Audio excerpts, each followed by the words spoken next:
Today is August 2nd, 2007. My name is Cassie Potasic, and it is a pleasure to conduct this interview for the Dakota Memories Oral History Project in Dickinson, North Dakota. Can you please tell me your full name? My name is Rose Tilly Boespflug, maiden name Miller.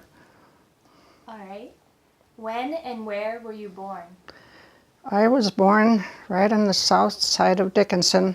My mother called it the Sunbugle, which is the Sand Hills, and it's Starr County.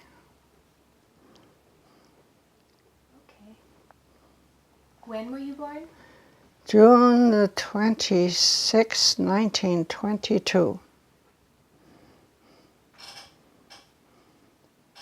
All right. Have you ever heard an interesting story about your birth? No. All right. The old people didn't tell us much until when they were gone, and then of course it was too late when we asked all the questions. Or my mother would say, "Now you ask me," when I can't remember. Was there a midwife or a doctor present at your birth? Midwives. Can you share your earliest memory with us? My earliest memory was my dad playing on the floor. He had some game. He took a rolling pin and entwined our arms and legs, and I don't know how he did it, but he had more fun doing that, playing with that rolling pin.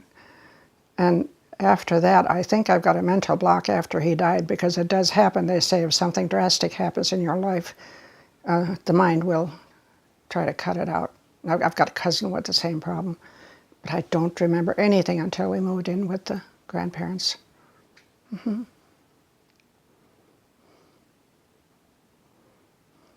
Can you tell me some more about your father?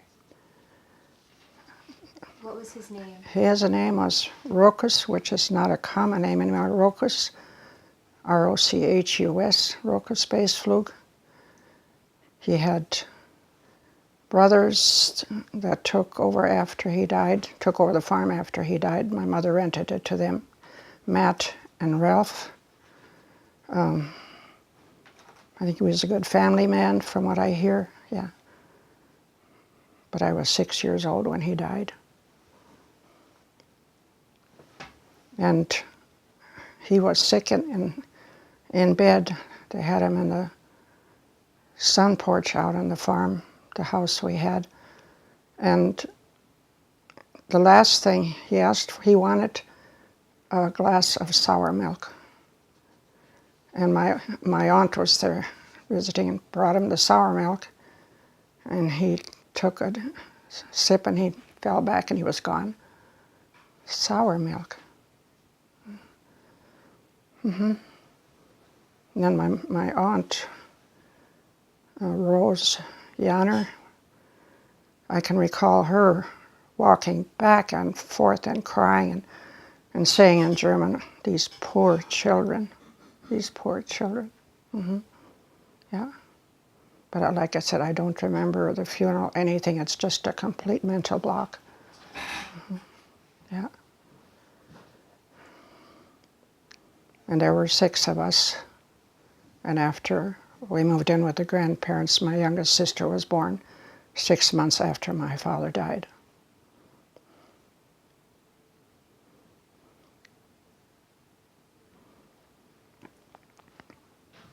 Can you tell me about your grandparents that you moved in with?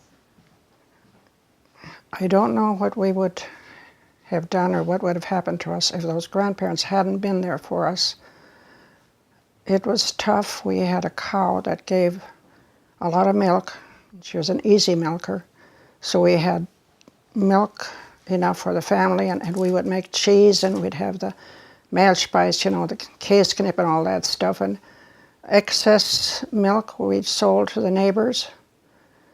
But in the summer times, we'd have to go out and try to make hay for that cow. Yeah, I know I had a scythe, which looks like a wicked instrument now. You look at a scythe, to go out and cut hay, grass, and dry it for that cow.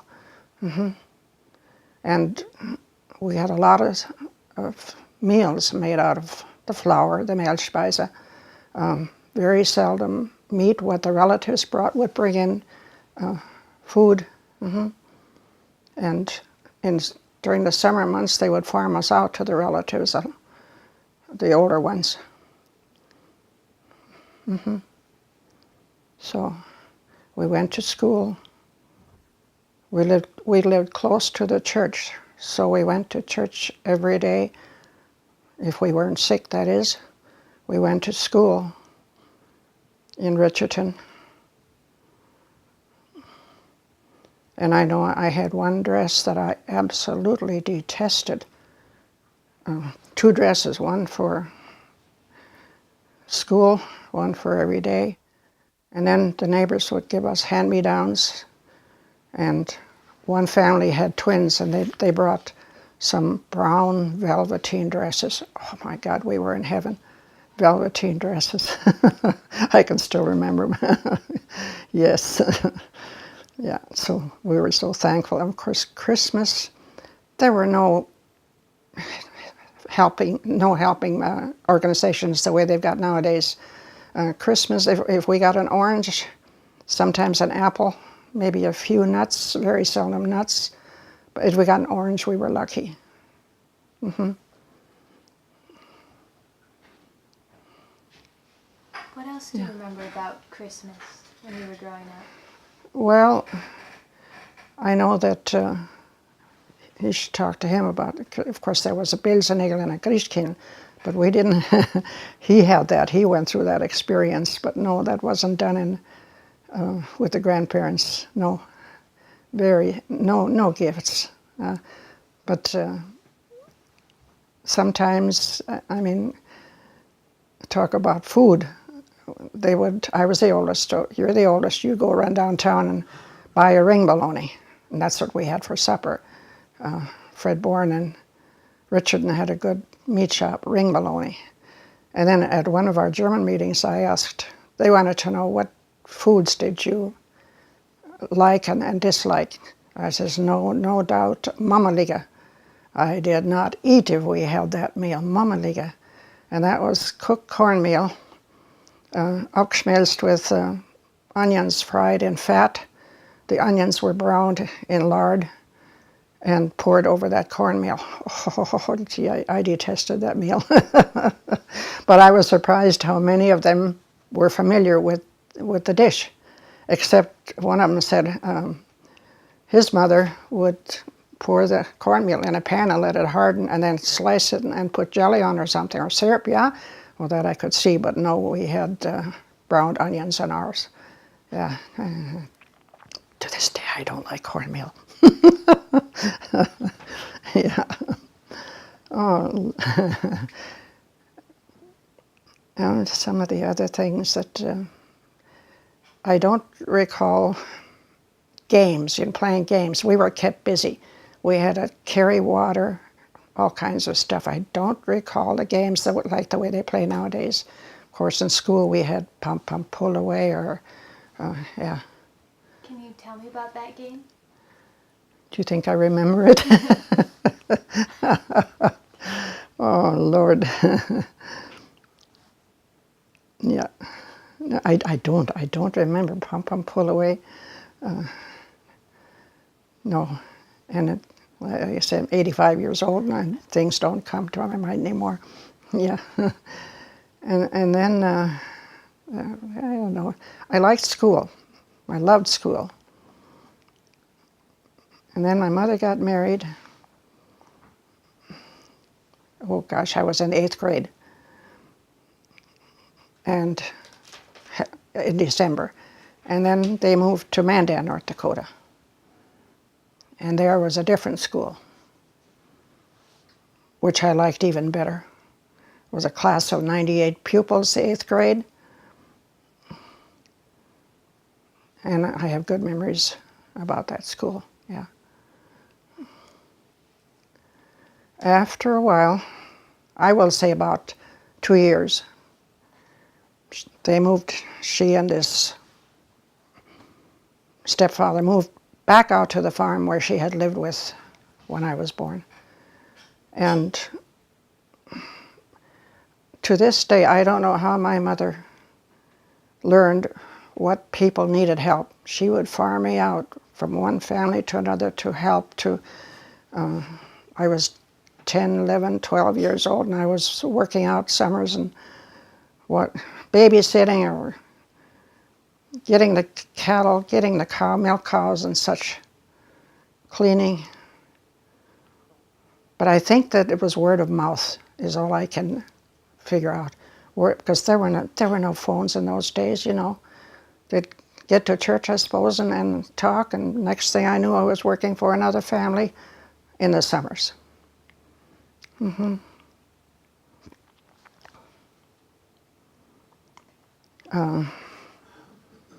Other than that, it got easier of course afterwards, but no, and we went to church, and that one saw me and I saw him, and but it was during the Depression and there was no work to be had around here, and some of my sister-in-law and two of them were in Rochester, Minnesota, working at the hospital, and some more girls from around here. Okay, come down here, and so that I went to Rochester, and that one went a while after I did, and I worked in the laundry, mangling the sheets. He worked on the extractor.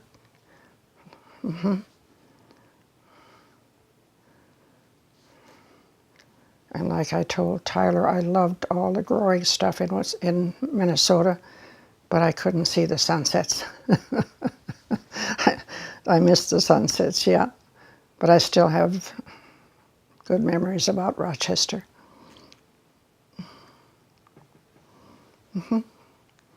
Came home, got married in 1941.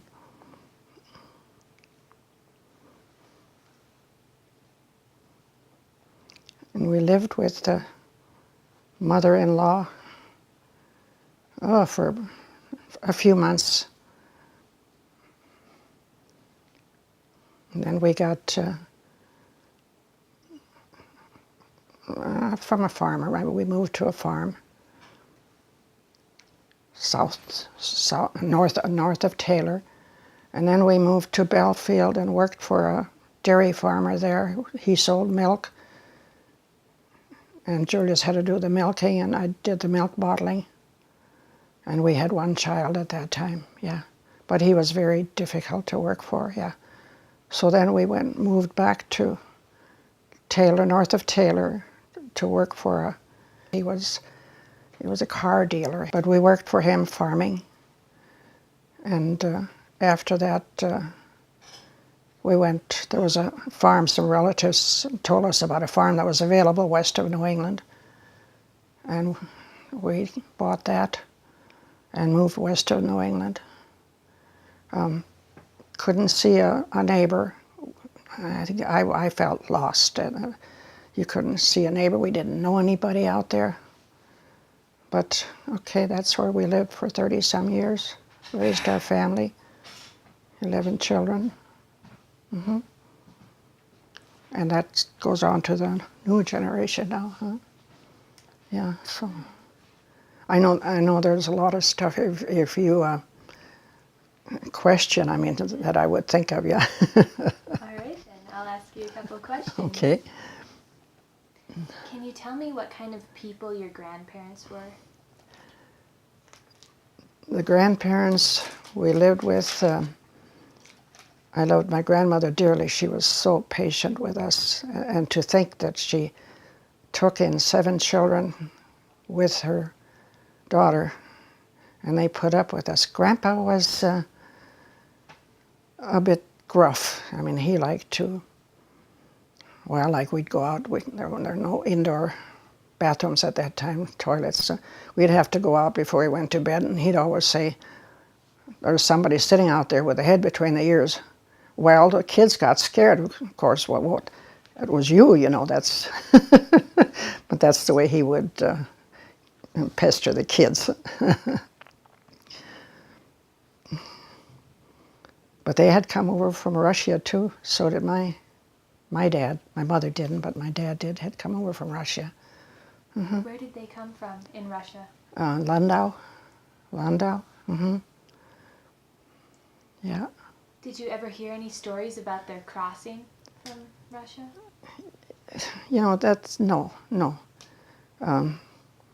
Julius's mother, of course, talked more that they had fruit trees over there, beautiful area down by Odessa, and then to come over here to the plains of North Dakota, can you imagine?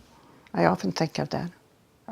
But no, we were not interested in that when we were kids, in that history, and of course then it was too late, yeah.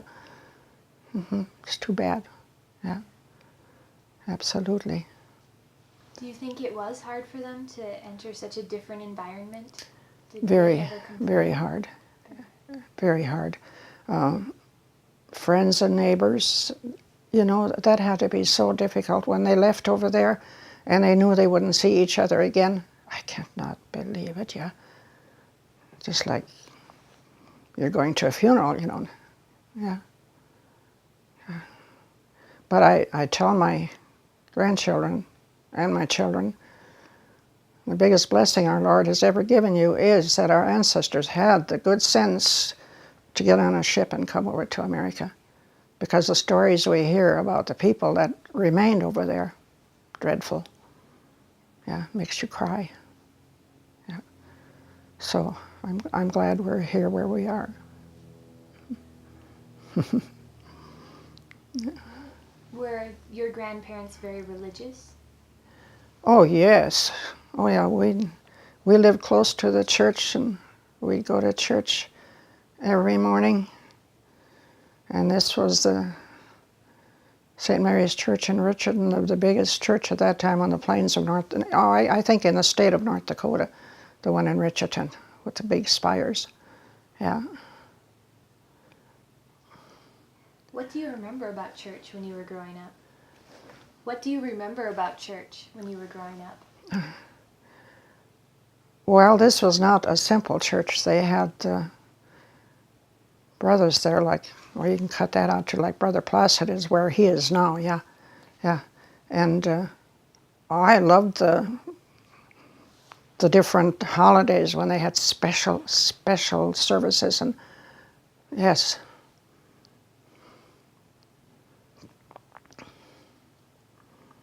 And I have to tell you this, I don't know if you're going to keep it in there, but the abbot would walk from the church over to the school. Our house was in between on his way. And the relatives, of course, like I said, would bring in stuff for us. And one of the uncles had sheep, so he brought a sheep buck. So we're going to fatten him up. He was supposed to eat grass and stuff, and then we're going to butcher him. Well, one day, Grandma and I looked out the window, and here the abbot, the sheep buck, knocked him down. Grandma said, "Gott im Himmel." But the abbot got up and brushed himself off, and he looked around to see if anybody had seen him, and he just kept on going. The next day they butchered that sheep buck. I've never forgotten that one. Yeah, he was a very quiet, patient man. So yeah.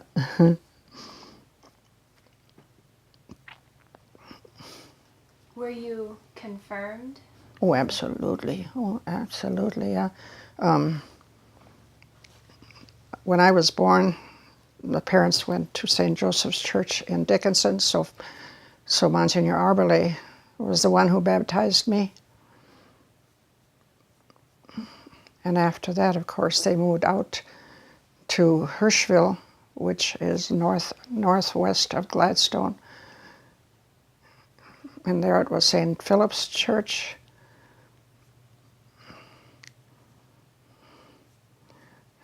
Yeah, that's where we went to church, St. Philip's Church, which is completely gone. Yeah, demolished. I don't know what to say. I feel bad about that. It was a nice church, but at that time, they were vandalism. They were worried about vandalism, and I understand that some of the people out there are not on speaking terms due to that church. Some wanted to keep it, some wanted to, but I feel bad about that. A nice church. Yeah.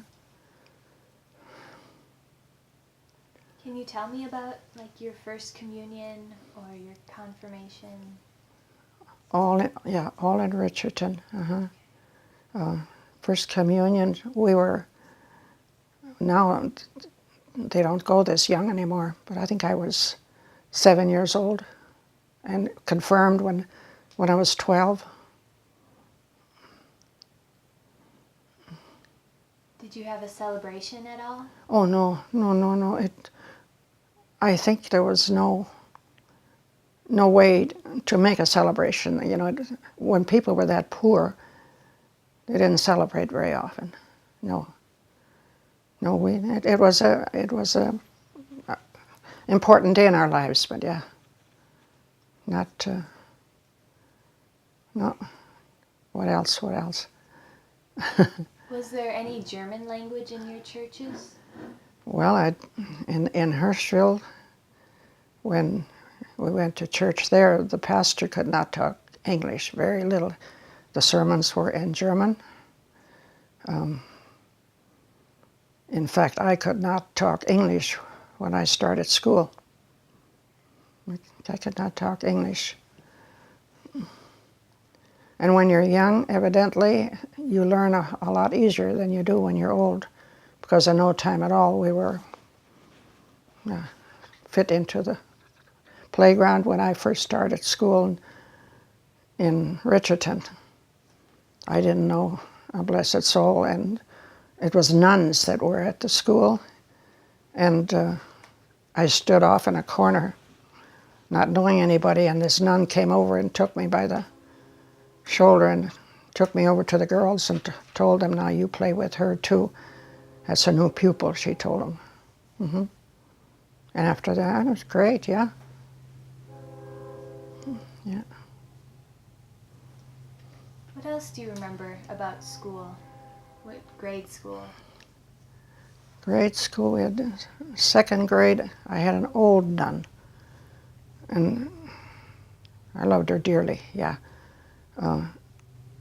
School was a challenge. I always wanted to be a teacher. Of course, that didn't happen, yeah. Lord had different plans for me. In Mandan, the 8th grade had 98 pupils. There were two nuns to teach that. But one of the boys, we had a spelling bee. We'd have spelling bees up in Richardton too. And he was the top speller. And then Sister said, now Matthias, this is a new pupil. You don't know how much she knows. You better watch out, she told him. Well, he was very confident. Well, I outspelled him. And he never, I don't think he ever forgave me, because I had long hair and he cut off one of my locks of my hair one day. And my mother was so upset. You just cut it off? Oh, he cut it off. Yeah. Was he reprimanded for that by the nuns? Sister was upset with him, but I think that he didn't like it that I had outspelled him. That's all I could think of, yeah. Matthias Matz, I've never forgotten the name. And in Mandan, I should tell you that I graduated at the top of my class, and I was 8th grade. And when it came time for the next school year, my mother said, you don't need to go to school. Girls don't need to. All they do is get married. She went, yeah. So, okay. But pretty soon the principal of the high school came to the house, and he argued with my mother that she's got to send me to high school. And he finally said that he would furnish the books and he would find me a place to work. He did. I had 1 year of high school due to that principle.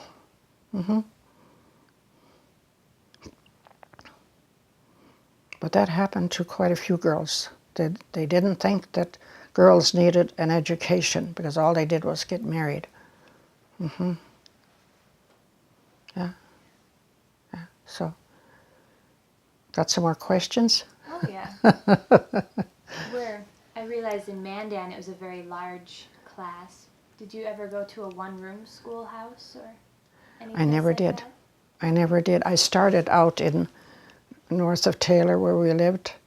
You know, that's another really hard to believe for me because I don't remember. But like I said, my mind just went blank after Dad died. But my mother said they took me up to school and I started same school that Julius went to, Lone Eagle School.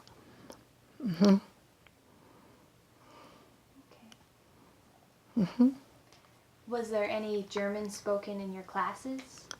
No, It was all English? no, no. In fact, he went to country school and they didn't like it if the German pupils spoke German, even out of the playground. Yeah, yeah. Did you ever have to stay home when you were in your grade school years? Did you ever have to stay home to work or anything? I didn't.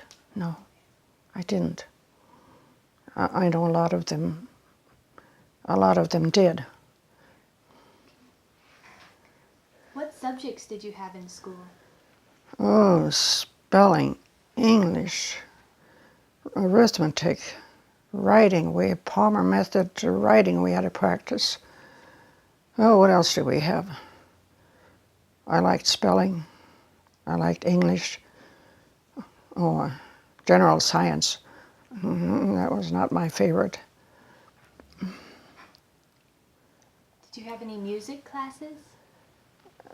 Very little, very little. And we'd have to learn nursery rhymes, songs, something. Yeah, but as far as notes and that goes, no, no. Which I often regret. Yeah.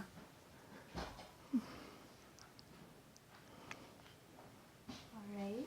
But I love music from way back. Dad had a songbook with German songs written there, beautiful handwriting. And the aunts sang when they got together. This is the way we learned our music, you know, the older people singing the songs. And pretty soon I would write them down. And Julius and I learned them, and that's the way that all happened.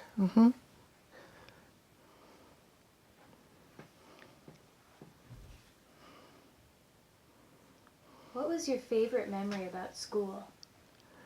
Favorite memory about school?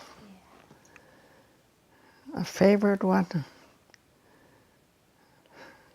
Learning, I think, just being able to absorb all the, yeah, nothing special that I can remember, just all of it, yeah. And it wasn't recess. Oh my, no, singing, when we first started singing at the nursing home, people would cry. Now what in the world are we doing here? So the activity director said, oh, don't feel that way. It brings back memories. They're crying because they're thinking, yeah. And so we knew it was a worthwhile thing to be doing. Yeah, memories. Yeah. And now we're there with all these old people. Oh my, oh my, oh my. There was a musician, Mark Haroff. He played accordion, a very good accordion player. And then he had a stroke and ended up in the nursing home. And we went there one day to sing, and they brought him in, and he looked at us, tears running down his face, and he was pretending he was playing accordion while we were singing. I'd never forget that. Never forget that. Yeah. And we found that music is important in people's lives. Yes.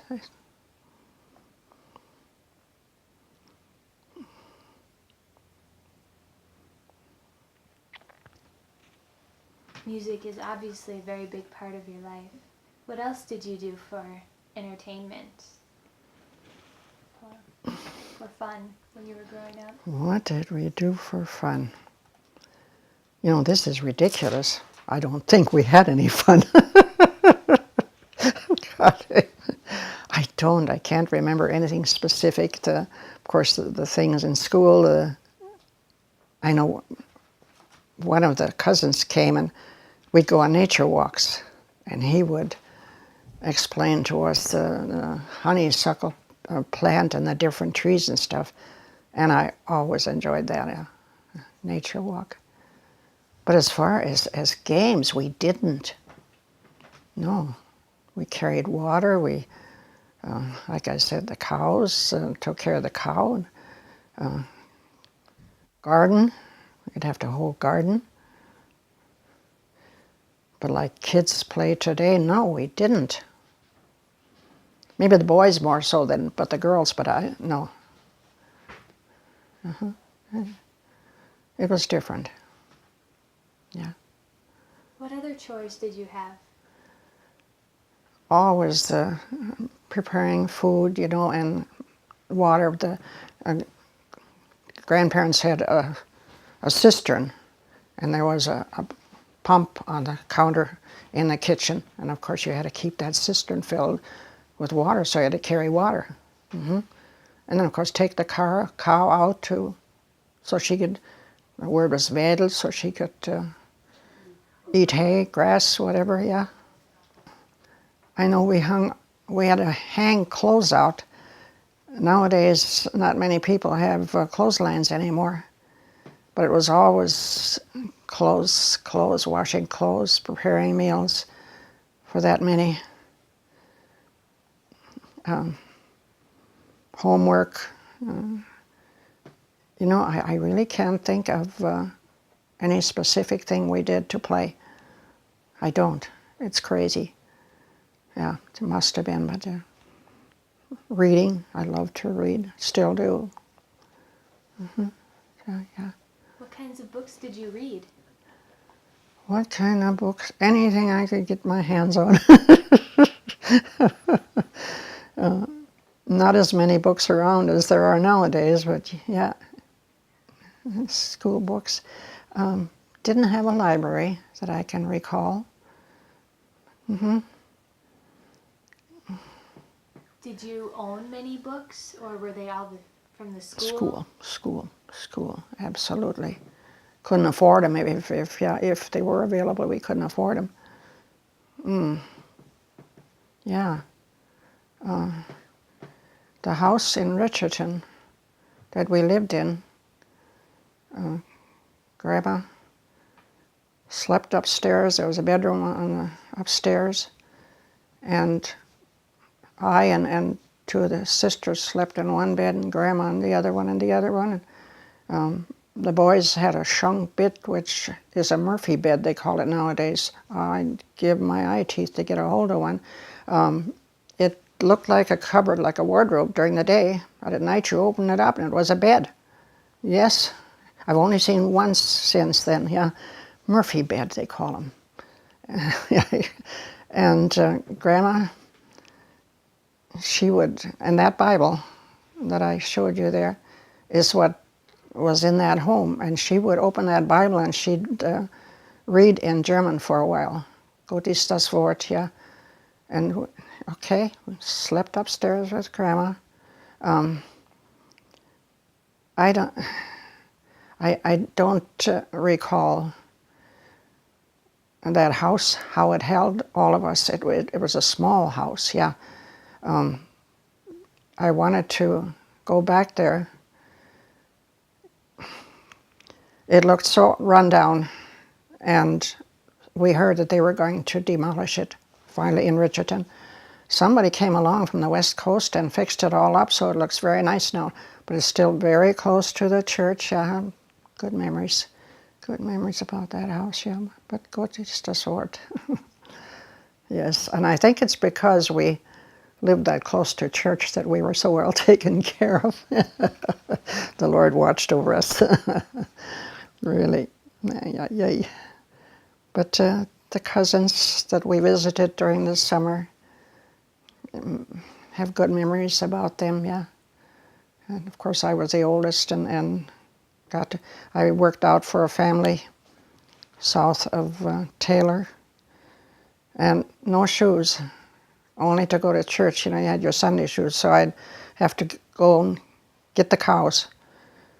And there were cactus in the pasture. And I went to get the cows one evening. There was a storm coming up. And those cows are in the draws. South of Taylor, there's a lot of draws. I couldn't get them going. And I finally got them home. And the lady was standing there with holy water. She was afraid something was going to happen with me. She was spraying holy water to protect me, which is one thing we do when a storm comes up. Yeah. Remember that.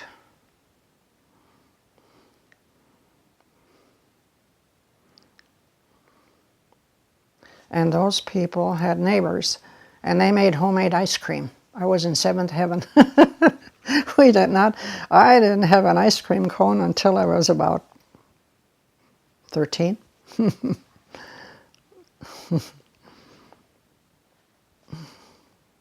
We went I worked for a family out in Dunn Center, and she had a bad case of arthritis, and they drove down to New England, a Dr. Brown at that time, that treated arthritis.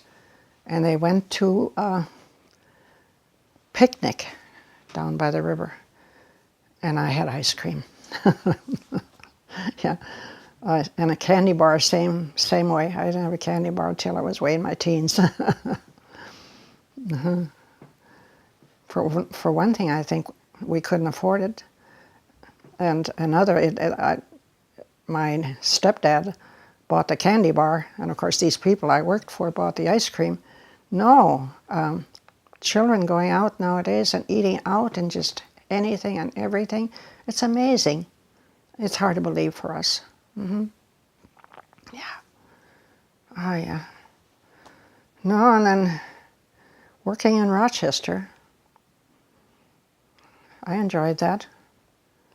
I loved the state. I loved all the green stuff. I loved to garden. I loved the green stuff. And we went to, and of course Julius came down after I went down because we were going together by that time. So Grandma, the grandmother that we lived with, borrowed him some money to make the trip to Rochester. And we worked down there together. And 5 cents to go to a movie. There was a better theater in town. It was 10 cents. That was our recreation. Or we went for walks. The doctors in Rochester, beautiful homes. Oh, we'd go out there and walk.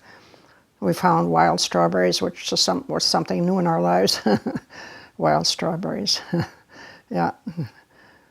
And of course it was about, I will say, a good half a mile downtown from the hospital. The hospital is way in the West End, yeah. But we'd walk downtown a lot. Yeah. I liked Rochester. We went down after we were married, and I've got an artificial hip, and after I got out of there, they wanted us to go and sing for the nuns, and they took us over there to beautiful, yeah. But Rochester changed so much. The hospital was, the clinic had, unbelievable, yeah. Just a whole medical complex, yeah. But we liked it there. Yeah, but working for, and there was a nun. There was a nun in the, or whatever. When you get old and words don't come to you, and I don't like it. We were doing the laundry, and I'll tell you this, but you don't have to include that. One day the nun got her veil in the mangler. You know, you'd have to feed these sheets into the mangler, and she got her her veil, and oh my God, we're going to see what her hair looks like. No way, she cut it off. She cut the veil off. Never forget that one. Oh, Lord. And we got to eat leftovers. Sometimes they were bad, sometimes they were not so bad. Julius, he got an egg once that was black inside, and of course they fed the doctors, the doctors' meals in the hospital, but we got leftover meals, yeah. Roomed above the operating room in the hospital. It was so ungodly hot. We were not used to the humidity that you've got in Minnesota. Oh, Lord, that was hard. We took our beds and moved them out, our sheets and out on that little porch. It was hard. It was hard to get used to that, yeah. Another thing was cockroaches. I had never seen a cockroach in my life. There were so many cockroaches. Yeah, cockroaches and mice. And of course nowadays that's all different, yeah. But yeah, we roomed above the laundry. We could go and watch if they did a operation sometimes, which was not my thing. Oof. No. But it was worthwhile work, I guess, and then came home and that was in May, and in November, the 18th, we got married. What year was that? 1941. 1941. Can you tell me about your wedding? Can you tell me about your wedding? Oh, I don't think you want to know. My mother did not want us to get married. We finally hung in there, and it was a small wedding at the house. We had the meal at our home out there, and I baked the wedding cake, and I think she butchered 2-3 chickens. It was aunts and uncles, yeah. And one of my aunts, my mother's sister, as we were sitting at the table, she came in and she had a dish, and she pretended she stumbled and threw that dish down and broke it. That's supposed to be a fruitful marriage. God dang, I guess it was. And the other one, that they brought us wine to drink, but it was vinegar. That also was supposed to signify something. Oh, yeah.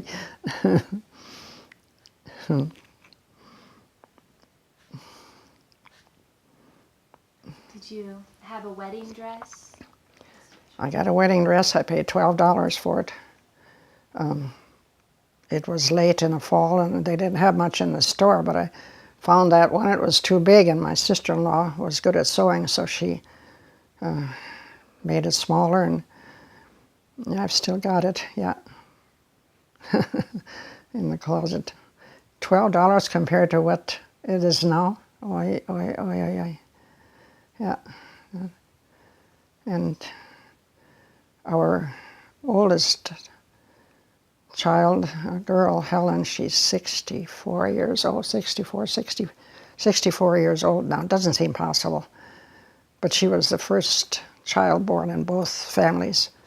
And when we'd come to visit, oh my God, they made a fuss over that child. I still can remember that.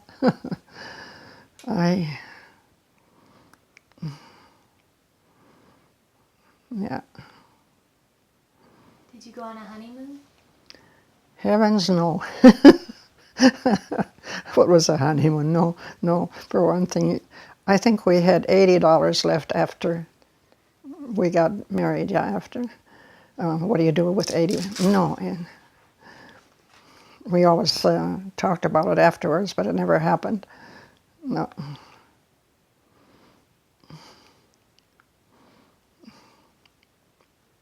Do you remember anything else about your wedding? Is there anything else about your wedding you'd like to tell us? Well, we had a wedding dance. You know, that one remembers so much more than I do. You're going to have to ask him about in Gladstone at the KC Hall. And it was a nasty day. The road was icy, mind you. Ice, thick ice. and how it's amazing that nobody got hurt or a car accident or something. But we made it to Gladstone. We had ask. He remembers how many were in the band and how little we paid for that band. Yeah, and then we went out to Julius's mother's home. And, yeah, that was it. We were married. Ay, ay, ay. Yeah, but it's been a good life. He's 89. I'm 85. Don't ask me how that 89 happened. 88 wasn't bad. 89, terrible. What in the world? Oh my gosh, no. And the children, I think mother never forgets her children, you know, to pray for them too. Concerned about how they're doing and everything. Yeah, oh, gosh. 7 boys. When I hear now some of the things they did, thank the Lord I didn't know. Thank the Lord I didn't know. Oh my goodness, we had kerosene lamps in those days. I was so, I mean, lights, you know, kerosene lights. That was a big worry. If I came home and came up the hill, if the house wasn't burning, I felt elated. But I would pray all the way, Lord, don't let anything happen. Open flame. I was so glad when we got electricity. Can't remember the year. Ask Julius that one too. He remembers things. Really does. How did that change your life to get electricity? How did it change your life to get electricity? Oh, it was heavenly. Oh, to do homework by a kerosene lamp, and after, you know, all the difference in the world. Oh, Lord. I washed clothes by hand during the war. You couldn't get a washing machine because everything went to the war effort. And washing clothes by hand, we did not have Pampers, we had cloth diapers. And then when his brother, Joyce's brother, was in the service. When he came home, he was allowed to buy a washing machine. So I finally got a washing machine. Yeah. God, I can't believe that. And out on the farm, when I was raising the kids, you know, try washing in the basement with electricity by that time. But when I think of lugging all those clothes up those basement stairs, maybe worse than that was hanging the clothes out in all kinds of weather. In winter, I can still, my hands would hurt, yeah. And I think that's where a lot of the arthritis comes from nowadays, yeah. Hanging clothes out. Then they'd be stiff as boards. You'd have to bring them in and put them someplace to dry anyhow. Yeah. Tough. I know one of the gals, a friend of mine, she said, cannot believe what children would do nowadays if they had to do the way we lived, yeah. It's hard to believe. Yeah. But we raised chickens. I butchered 400 chickens one year. Oh, Lord. And we did not have a chicken plucker or anything. We did it all. Kids helped. And we sold some to the neighbors. Had a big garden. We lived in an area where it hailed. We had 3 bad hailstorms. Oh, I had a beautiful garden, and the peas were ready to pick one Saturday. And the girl says, well, you should pick those peas. Oh, we'll wait till Monday. I said we were busy. Saturday afternoon, it hailed. It knocked the onions in the ground. There was nothing left. Dreadful. I hate hail. I hate the hail to this day.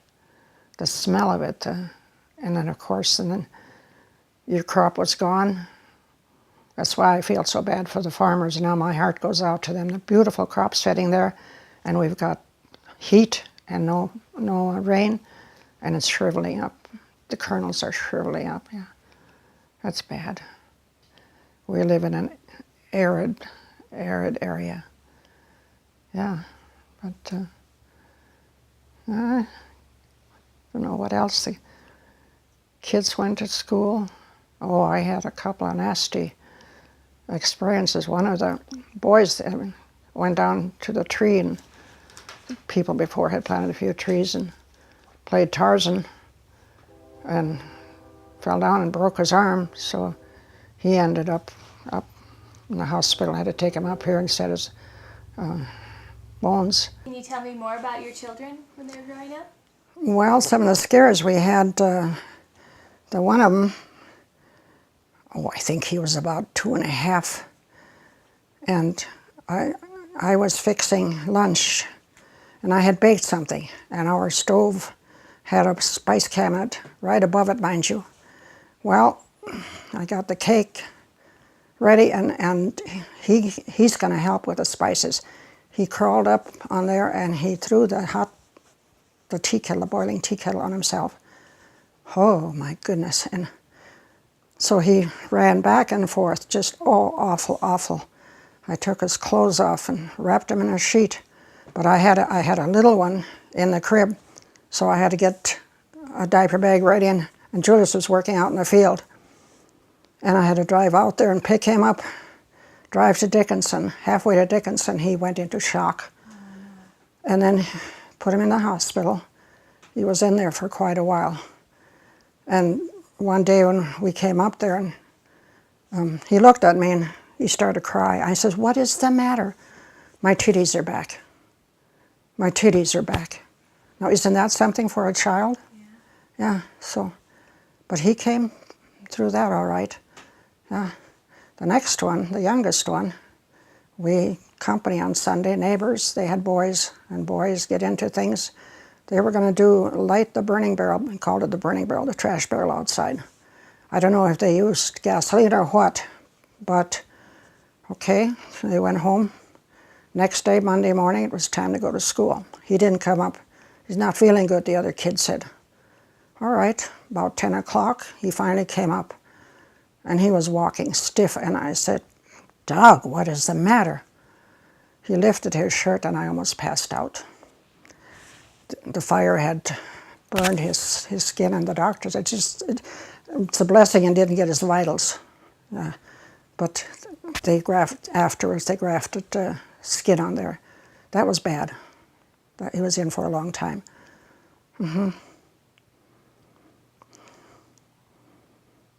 But those were the two worst happenings, yeah. Other than that, they all grew up to be big men and women.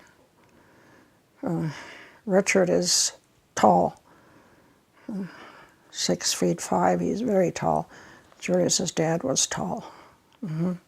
So it's hereditary, I guess. Okay. Well. How about when you were younger? Did you and your siblings ever get into mischief? Well, when I was still home, the first home, I loved prunes. And at that time, they used to buy prunes and raisins in big quantities in boxes. And my sister and I would always swipe prunes. To this day, I like prunes. Did you ever get caught? Did you ever get caught? Oh, I'm sure we did, yeah. I'm sure we did. My mother, yeah, right. But living with the grandparents, I don't remember ever getting a spanking for anything we did. Didn't. The boys, as a rule, got hollered at, you might say, but no spankings. Who would discipline you if you did misbehave? Either the mother, the grandfather, but never the grandmother. Yeah.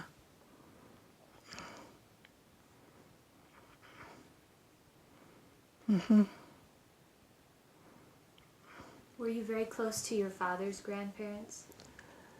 My father's grandparents, I never knew my grandfather on that. My grandmother, I saw her once. She died. I was about 10 years old when she died, so of course at that time you did not get together, but I saw her once. That one on the picture. Yeah. Yeah. Never saw my grandfather. Yeah.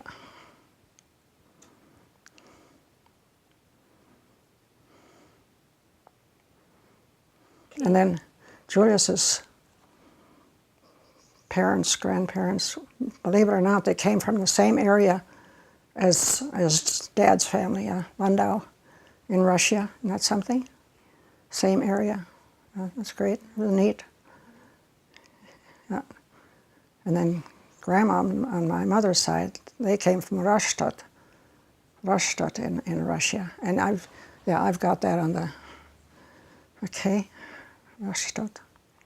We went to Europe, Julius and I, in 1980 something, don't quote me, and with a tour group. Mr. Oberlander went along. And we drove in Germany, and all of a sudden we see the sign, Rastatt. Those were the same names that they named their daughters over in Russia. It felt so odd. This is where our ancestors lived, and yeah, it's really something. Rastatt, Landau. I wanted to get off and walk the soil a little bit. Couldn't do it. Yeah. But Germany, I'd go again any day. That was a fabulous trip. The people, the amount of people. I mean, we would drive. They would sit out on the next to the sidewalk with our little tables, and our bus had 60-some people on it. And you would think they're going to drive over these people. No, they don't care. They sit there. Oh, it's congested compared to the United States. Wow. But a nice, clean country, yeah. The one place had geraniums. Ooh, just scared some. So someone says, you've got to swipe one of those. Where are we going to put it? Well, stick it in your bra, they said. No way. No way. How's that ever going to get home? And of course it was great because we talked the German. Most of them could talk English. But when we talked the German, we were on a boat on the Rhine. Beautiful, yeah. And trying to converse with a couple, the High German that we know, some of that. And all of a sudden I said something to Julius in our dialect. Oh my gosh, she got excited. That's the way we talk, she said. And it went lickety-split. That was great. Yeah, the Rhine. I mean, this is different than the United States. They confine the banks with rocks. I mean, just, it's all rocks, so that water can't wash out anything, yeah. It's different, yeah. And I thought it was great. Germany, Switzerland, Austria, and Liechtenstein. We went Liechtenstein. Austria was a German we could not understand. It was different, yeah. And then we talked to, okay, I've got Julius's niece is married to a fellow from Norway. And he says the same thing. There are different dialects in Norway. Yeah, so that was interesting. I'd like to hear that. They live in Texas. Nice fellow. Nice fellow. Jan Erik Borgen. Doesn't sound German, does it? Jan Erik Borgen. Yeah. So what else didn't we cover? Well, actually, I would like to ask you just a few more questions. Can you tell me what your happiest childhood memory was? Happiest childhood memory? Boy, I'd have to think for quite a while. Happiest childhood memory. Well, getting that dress from the hand-me-downs was one of them. We had to wear these clothes and a brown velveteen dress. I'll never forget how happy we felt, yeah, sister and I. Mm-hmm. So Were most of your clothes homemade? A lot of them. The flour sacks, you know, the panties and everything, and yeah, flour sack clothes. Yeah, and of course the hand-me-downs. My mother, Singer sewing machine, she sewed, and to this day I hate to dust a sewing machine. Those scroll things on bottom. Ugh. Familiar with that? They make them different nowadays, don't they? A lot different. No, no, any specific thing? No. What was the most stressful experience of your childhood? I would say the children being burned, whatever, yeah, or bad, yeah. And I guess a mother, children, you know, always you've got the children on your mind, and you want what's good for them, want what's best for them, and yeah, and you feel so, if you can't help them out when they get into trouble, you want to. Sometimes you can't, yeah, especially when they get to be adults. Yeah. But all in all, we've been blessed with our children. Like I say, Lord, why did you give me all these kids and they're all gone, and I need some help. I was going to get a lot of help out of them when they were home for the reunion. It didn't happen. They were visiting, and yeah, which is all right. Yeah. I think our first child, of course, that's a special time. Yeah. Well, like I said, I told Cassie that we've got twin great-grandsons now. And we went up to the hospital, and here's these two little boys, 4 pounds, some ounces apiece. I got to hold one. I thought, oh my God, this is going to be a big man someday. Yeah, amazing. Yeah. But I always said, Lord, I don't want twins. Don't send me twins. One is enough to cope with. We had a house out there that we moved into that had Brentrups used to own it. And it was an old house, a granary converted into a house, added on piecemeal. And not enough room for anything, you know, put the children's clothes under the bed, all this stuff. Hard to live with that. And then the Farmers Home Administration we were dealing with, you have to build a home. So we did. Built a home from up here in Dickinson. The carpenters came out. Moving into that home was seventh heaven. It had a bathtub, which we didn't have before. And one of the boys, I suppose he was about 3, 4, he's going to get a bath. So he went in the bathtub, and he wouldn't get out. So I said, I'm going to drain the water. Oh no, I might drain out. I might drain out. All right. But the old house, just to give you an idea how bad it was, so we used the pot-bellied stove in winter, a little pot-bellied stove, and Julius would stoke that stove before we go to bed. All right. One morning I woke up, what goes on? It was so cold in that room. Looked out, the window had fallen out. Completely, I mean, the frame had fallen out. There we were. God in heaven. Like I say, it was an old home.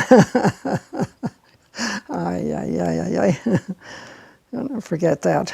And the kitchen was on the north side, and it was so depressing. It was dark. The new house was heavenly. I could grow south picture window, you know. Great. I've never liked this thing here because it's facing this way, yeah. Okay. Yeah. Hard to leave. It was hard to leave out there. Yeah. But it was time Richard wanted to buy the farm. it was time for us to make a move, which we did, but it was very hard for me to leave that place. All the memories and all the, yeah. I planted asparagus. I had a big asparagus patch. I love asparagus. Julius won't eat it.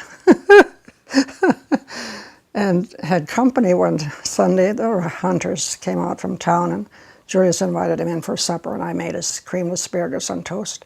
This one fellow went nuts. I never knew asparagus was this good, he said. I've eaten only the canned stuff. Yeah, see? And of course, leave that and all of the plantings I had done, the trees and stuff. But you do what you have to, huh? Yeah. Even to this day, I don't like to go out there. It's sad for me. Sad, yeah. Yeah, but whatever. Now, you've said many times that you love to garden. Did you always have big gardens even when you were a child? When we were living in town, there was no such thing as a big garden. We had a garden, potatoes and stuff, period. Yeah, and of course I have to go out there and hoe. And then when we moved out to the farm, of course, that was a bigger thing. And we had a garden behind the house, and then we had a Boespflug. And a Boespflug is a place where they grew melons and pumpkins and stuff. And that was across the river. And we'd have to go over there and hoe. B-A-S-H-T-A-N, Boespflug. Yeah. So I've always liked to grow stuff in there. There's a flower called Love in a Mist that my mother grew. Now it's got to be an oldie because you don't see it in the catalogs anymore. But I've got it out here. It's volunteer. I grow it, then it's volunteer. I should show you one. It's cute. Blue. Yeah. But I had a big garden out on the farm. And the girls were in 4-H. And we canned 400 quarts of stuff one fall. Yeah. And canning, when I look at it now, is hard work when you get to this age. But it was a project, and in Slope County, we had our Slope County Fair every fall, and I think we schlepped half the house up there sometimes. And one year, I was supposed to bring pies. We had our women's booth, supposed to bring pies. So I put, and 5 of them, I put them out in the car. We're ready to go to Amadon. Julius decides to check the cattle. And this was north of our place, and this was submarginal land, which the state owns, the government owns. It's government-owned land, submarginal. He decides to check the cattle. When he came back, he had flipped these pies. He always drives like a Spitzbue, you know, and man, I've never forgotten that. Yeah, so there was no time to bake some more. Yeah. Schlepp means to drag, to carry, schlepp. Yeah. Oh, yeah. 4-H. So what kinds of things did you can? Oh, vegetables, fruit, not too much meat, because that was put in a brine or something all the time, yeah. And then, of course, eventually we got a freezer, and that was great. Yeah. Oh, and then when we moved into the new house, the old house, I was raising little chickens, you know, the little ones, had them under the light, and we had gone to town, Julius and I, and the kids were taking care of the chicks.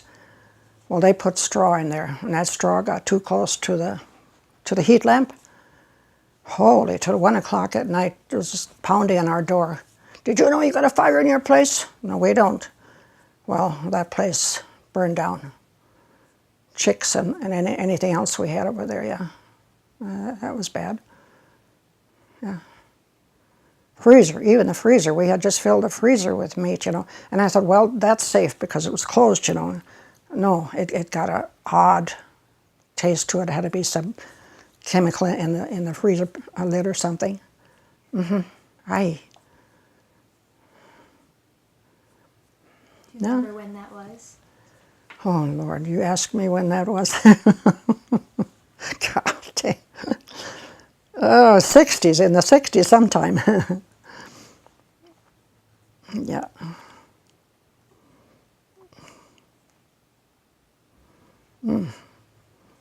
Yeah, and one of the boys was a salutatorian in school, and one of them got, Richard, got a trip to the Twin Cities one time. I'm trying to think what that one was for, some contest in school. Yeah, so. And we went down to visit the daughter one time. We took some of the boys that were left along, and they went on a tour of, I think it was Ham's Brewery. And of course you got snacks and you got it, and the kids got pop. So that fall, going back to school, the teacher, an old school teacher, wanted to know what their main point was, or what did they enjoy the most during their summer vacation. Their trip to Ham's Brewery. Never forgot that. I guess everybody just laughed. Their trip to Ham's Brewery was the highlight of the summer. Ay, ay, ay. Yeah, some good memories, some not so good. We got hailed so many times that was hard. One time I had gone into labor, and we had flax that year, a field of flax, nice. And we were going, hurry up, we got to get to Dickinson. Drove past the flax field, there were deer in there. We had a lot of deer out there that time. Julia says, do I have time to chase the deer out of the flax? I said, sure. Always took me a long time till, yeah. So we chased the deer out of the flax. Yeah.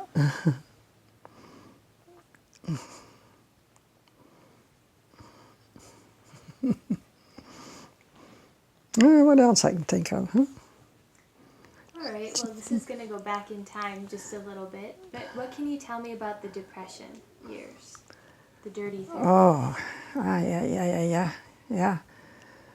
Well, I guess as a child, it doesn't sink in too much, but I remember my main memory was we came home from church one Sunday, and we're playing outside, and all of a sudden there was a humming sound. What in the world is that?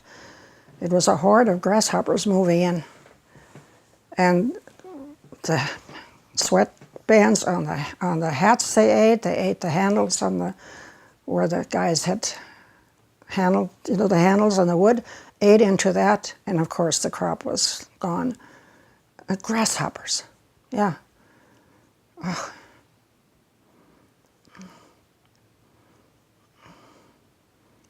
Yeah, I say that farming is the biggest where you can, well, say the word, It's a lot of gamble, risk. the biggest gamble. Yeah, absolutely.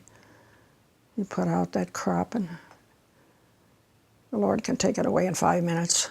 Oh man, that's a bad feeling. Yeah. And then the one time it hailed, of course, it hailed. We didn't have such a strong wind. And okay, the kids would stand at the window and look out, but the next time it hailed, the hail bounced. Well, how come the hail came out of the ground this time? Funny, yeah. Oh, Lord.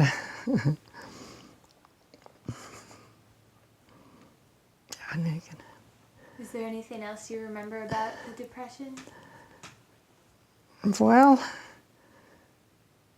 no, we were out on the farm by then, but I think, like I said, when you're a kid, it does not make that much of an impression on you. Yeah, sure, it was cold, it was too hot. I remember the heat, but the grasshoppers, bad I dislike grasshoppers. I killed one the other day. I think after they harvest, they're going to move in, huh? I hope not. I hope not, yeah. And yeah, and to this day, well, I'm contented now, but I sure didn't want to move to town. And it was hard at first. We found a lot that didn't, we aren't surrounded by people to the west of us. I can go out there and do whatever I want to. What do you remember about World War II? Oh, Lord. Yeah. World War II. I said, now when we listen to all of these programs on World War II, we little realized what was going on. Sure, we saved lard drippings, we saved whatever, we had a, you had slips, you had to go to, you could only get certain things, you know, so much. Sugar. We had all those kids, we got sugar. But that at that time, I used to use sugar in coffee. That's when I quit, no more sugar in the coffee. We heard the stories about Hitler. We did not admit we were German. And then all of a sudden in, the year when the United States celebrated the centennial, all of a sudden it was all right to say again that you were German because they had all the things that Germans had done for the United States. And it became all right again to say you were German, yeah. But it was awful. It was, oh, Gott dem Himmel. And we had relatives in the war. No,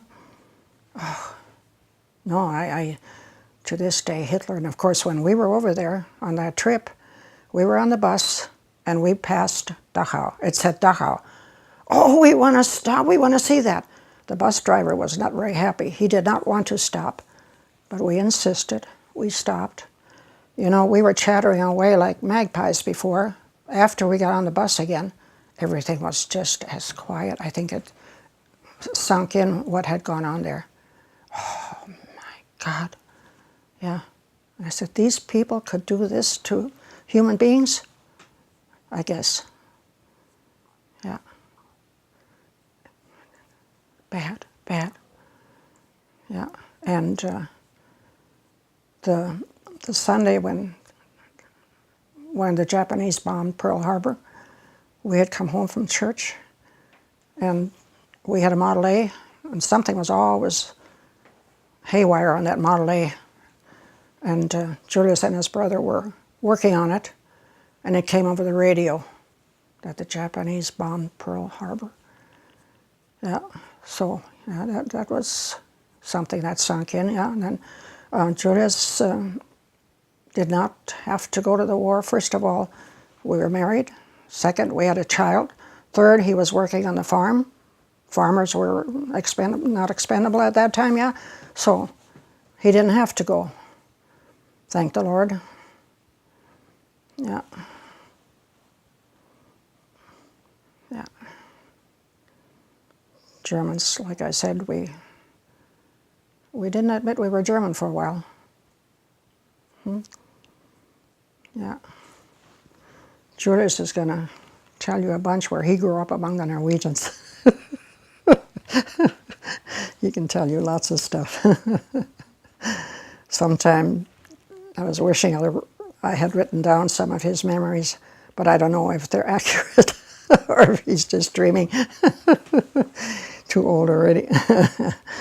Although he's got a better memory than I have, yes. As far as dates and stuff goes, I'm not good at dates.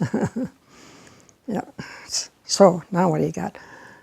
Well, I actually just want to know if there's anything else you'd like to tell us about your childhood.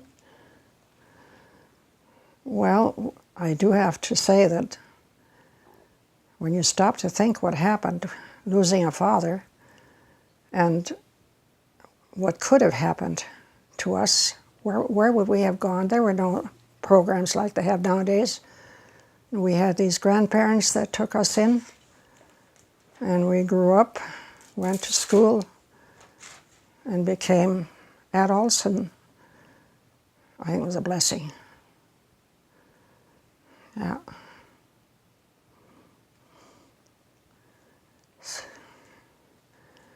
And the Germans from Russia, we were living out there on the farm yet, and at that time we were singing already. And there was an item in the paper one day that they were going to start a chapter of the Germans from Russia in Dickinson here. And I told Joyce, gee, that's something that I would like to go for. Well, he did too. So we went to the first meeting. We're up here, and it's been great, yeah. We've learned a lot. You get together with people and of course the singing. Never did I dream I'd get up in front of a crowd and sing. Never. Mr. Oberlander, well, first, like I said, we had a group and we sang, and then they've got the ethnic festival up at the college. And we decided we've got to have a few more, so we invited 3, 4 more, and we went up there and we sang. And Mr. Oberlander afterwards, that's the way German music should sound, he hollered. Made us feel good, so that went from there. Yeah, that's the way German music. Well, we had a fellow before that tried to lead the big group. I won't say the name. Oh, he was like a dictator. We didn't like him. No, and of course here now we've lost one of our group already, and 2 have moved to Bismarck, so it's difficult now too. Yeah, Bifford. Are you familiar with the name Bifford? That young girl out of, is it Halliday or Dunn Center that sings? And I think she's gone to Nashville already, Bifford. And she called one day. Julius answered the phone. She wants us to come out there to sing. I don't know. I think we could still get up there and sing. It's the schlepping all of that equipment, the speakers and all of that stuff, that's hard nowadays, yeah. So I don't think so. I don't think so. Why do you think it's important to tell your life story? Because I think our children have no clue what some of these old people had to go through. I don't think they've ever wanted for food or housing or such. Where we went, I can't say we actually went hungry. We surely didn't get enough to eat, but yeah, we got something to eat. It wasn't always what we wanted, but yeah, we grew to adulthood, and it's hard, but you can do it. Yeah. And we thank those grandparents over and over and over. Absolutely so. It's moving. You see, I like animals. Those wolves are from that sun out in Sacramento. And I got a black kitty in the house someplace. I do. Daughter brought him from Glendive on a trial basis. 4 days and we were hooked. Sleeps during the daytime and he goes caterwauling at night, I guess. Yeah. That one there is nuts about him. It mellows an old man. It's supposed to be good for children and adults, pets. Yeah. Do you have any other thoughts or observations you'd like to share with us? Oh my goodness. I think this is neat, you two doing this. I would be in seventh heaven if I could speak German to you, but being that that's not possible, this has been great though. Yeah, absolutely, yeah. I could see 2 of my grandchildren sitting there, yeah. I love it. I love it, yeah. Well, we really enjoyed it too. And preserving our heritage, like you say, this is important. Some of our youngsters have no clue what some of these people went through. The German people that stayed over there, if you read some of that history, what happened, Stalin starved them or sent them to Siberia. Oh, God. Yeah, so yeah, that's the biggest blessing I say that you've got, that your ancestors had the good sense to get on a ship and come over here. Sure, it was hard, but look at staying back there was harder. Oh, God. What human beings can do to human beings is dreadful, dreadful. Yeah. And the United States, I mean, we have nothing to complain about. Oh, yeah, sure, we can complain. But when you read the history of other countries and the way people still have to live, we are blessed. Yeah. Can you tell me about what you're holding there? This is a Bible that was brought over from Russia by my grandparents from Landau. And it's been in the family after my dad died. It ended up at my sister's, and I finally got it, so now I've passed it on to my oldest daughter. I asked for it back for this. Okay. My grandmother used to read out of it before we went to sleep at night. When we lived with my grandparents, she would take the Bible, sit at the table and open it up and Gott ist das Wort and read out of the Bible. And so it's been a precious possession. Okay. And this, I don't know enough about it. I am trying to find information. But it comes from Russia, brought over to the United States by my other grandmother. Why would a woman bring a pickle, a relish dish, when they were allowed to carry so little?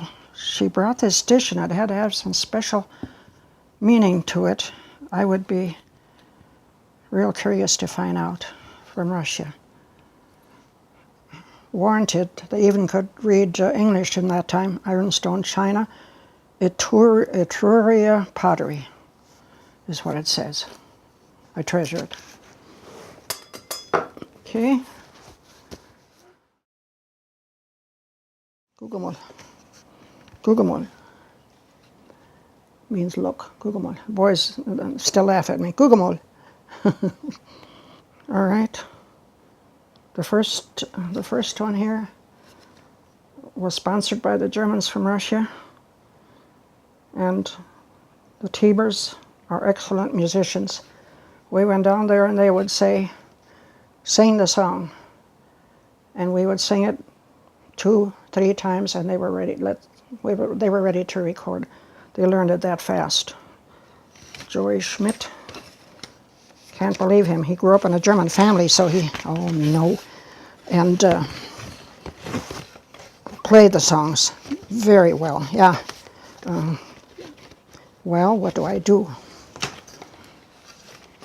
Can't do that. Okay, Lieder von Wandern. That's songs of the wanderers, because they went from Germany to Russia and then over here. Yeah. This man has passed away, Tony Schaff. He sang the German songs.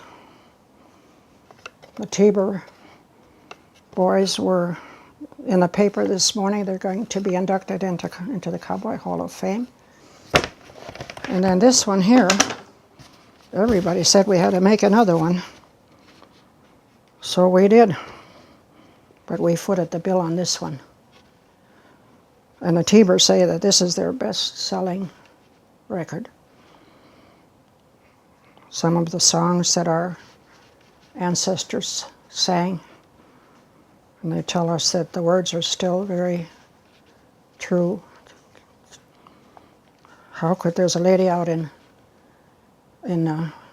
California, we sang at a nursing home, and she motioned me over and she said, "When did you come to the United States?" I said, "We didn't." I says, "We learned the songs from our ancestors, yeah. When did you come to the United States?" She thought we were German. Yeah. Not. Okay. All right. So we've been singing a lot. But it's all coming to an end because Julius is 89. And how long do we go on, huh? All right.